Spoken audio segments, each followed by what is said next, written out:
So let's transition from the gridiron to the hardwood, and let's talk about Kyrie Irving. Oh my God. I think at one Hoorah and Who Cares, I talked about Kyrie. Yeah, I you did, did. because I was just Yep. kind of tired of talking about Kyrie, but now I have to talk about Kyrie because it looks like he's potentially a Dallas Maverick Mm-hmm. when he demanded a trade from the Brooklyn Nets. Yes. Rumor was that the Clippers were involved at some point. The Lakers were potentially involved at some point. And then he ended up a Dallas Maverick. Yep. Eric, how shocking is this move? Extremely, for a lot of reasons. I mean, it is and it's not, because for one, we all know it's not surprising because we know Brooklyn was fed up with Kyrie during the whole vaccine dilemma. Like, they were trying to get rid of him for a while. They didn't want to commit long-term money to him. They still haven't done so. The only reason they were keeping him was to keep Kevin Durant happy, and he ain't happy right now. So that's gonna be more of a shakeup. It's more shocking because too, they're the number 4 team in the East, so blowing it up was wild. Knowing you're already having weird. success, and the Nets didn't really give or get a whole lot back in return. Like, you got Spencer Dinwiddie, I saw was I included. like Spencer Dinwiddie, but like, he's a role player at this point. You get Dorian Finney-Smith, which was Dallas's arguably best perimeter defender, a 2029 first-round pick, which means you traded him for a 6th grader, and then some second-round picks. Like, it just makes no sense. Kyrie's arguably a top 10, 15 player, and you out here trading him for like a 6th grader. Six, literally, like middle school players. Like, I don't that get is it. the best line that Like, I think I have ever heard. That was fantastic. Like, Well Mark Cuban is a very ballsy GM and owner. We know he's always willing to pull the trigger, but this is very bizarre. Dallas may come out with the worst defensive team and starting lineup in the NBA. And then when they just had Jalen Brunson last year, you didn't want to pay him his money. Now you get Kyrie Irving, who's injury prone, a jerk, a headache, and he's going to be more expensive. So it really doesn't make sense. Pairing it with Luka Doncic, who's ball dominant, this has a nightmare written all over it for the Mavericks. But we'll see. We'll see what happens. So here's my question, because Kyrie has been brought up in local media recently. I don't know if you're aware of some of the comments that were made by some of the talking heads, shall we say, in the Detroit media about potentially trading Jaden Ivey for Kyrie Irving because the Pistons are just so boring to watch. I heard that. The moment and listen, whether Ivy has been what you expected him to be this year or not, or you're upset by the pick because you wanted, was it Mathurin that I think ended up going to the Pacers that we could have had instead of, regardless of your feelings there, you don't trade a rookie like that for Kyrie Irving and what he is. Absolutely not. The baggage involved, the money involved, the drama. I look at this move by the Mavericks, and I get that Cuban's kind of a win at all costs kind of guy. Like, he doesn't care about necessarily. I don't want to speak out of turn, but it doesn't seem that he necessarily cares about character more than he cares about championships. Right. And so, and I like Mark Cuban, but to your point, you are inviting trouble in, and you are borrowing drama. At what cost? Big time. And that to me is scary. That to me is dangerous.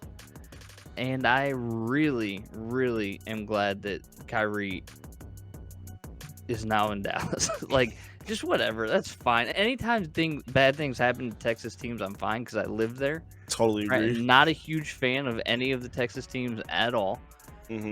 So good. Go enjoy DFW because, one, they don't care if you're vaccinated down there. But two, like, they also aren't going to put up with the drama at all. So Kyrie's got to get it figured out. I mean, please, for the love of everything that's holy, I'm sick of talking about him, but it's necessary to talk about him right now because, I'm glad that there was no way the Pistons were involved.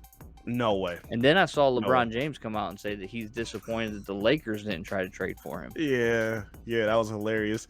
He did a whole sit down with Michael Wilbon. They asked him a few questions, but that was the most emotional one. Of course, I'm disappointed.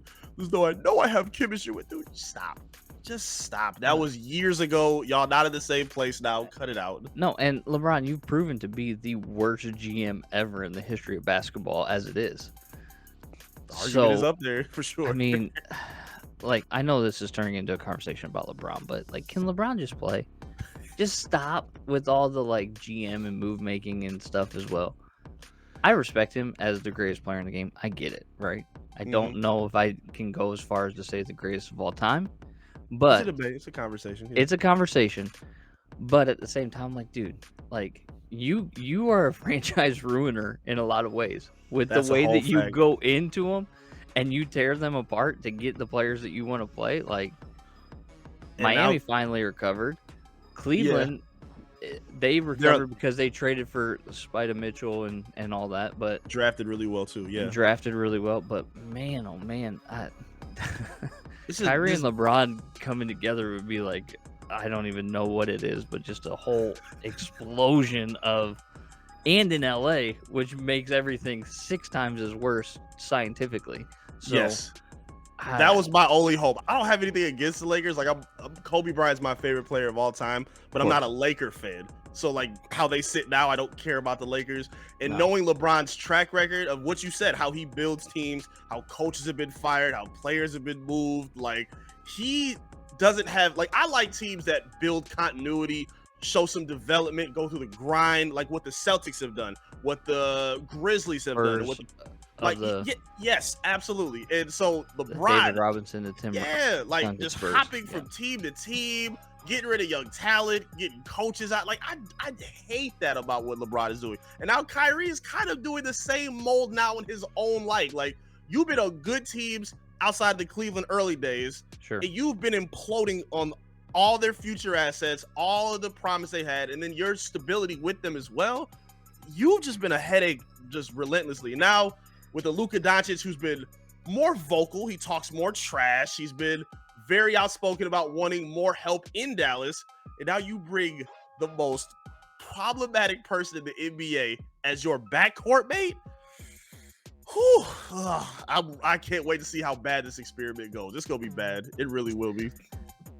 I think it is, because I think that these whole super team things, like, right, Kyrie did this in Boston when he wasn't the man anymore, and then he goes to Brooklyn, he's not the man anymore because they bring in KD. They, you know, I wonder if it's just going to be more of the same in Dallas, because the Mavericks are not Kyrie's team.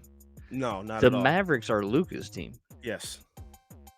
And when he's not the focal point is when he seems to be the problem. Which makes the Boston situation even weirder, because you leave Cleveland to go to Boston, or leave to be the man, because at that time Jason Tatum wasn't what he is now. Right. Jaylen Brown wasn't what he is now. You were supposed to be that missing piece. And you told Boston, you told the fans, I'd love to stay if you'd have me. Then you leave. Like, he is an absolute enigma. Like, I don't understand Kyrie at all. He is just very talented player, unbelievable ball handler, but his ability to stay happy, be a leader, like keep a team together, you couldn't do it if you spelled it in front of him. He is just, it's hard to watch. I don't get it. I really don't. I don't, like, that kind of leads into the next conversation about the product of the NBA.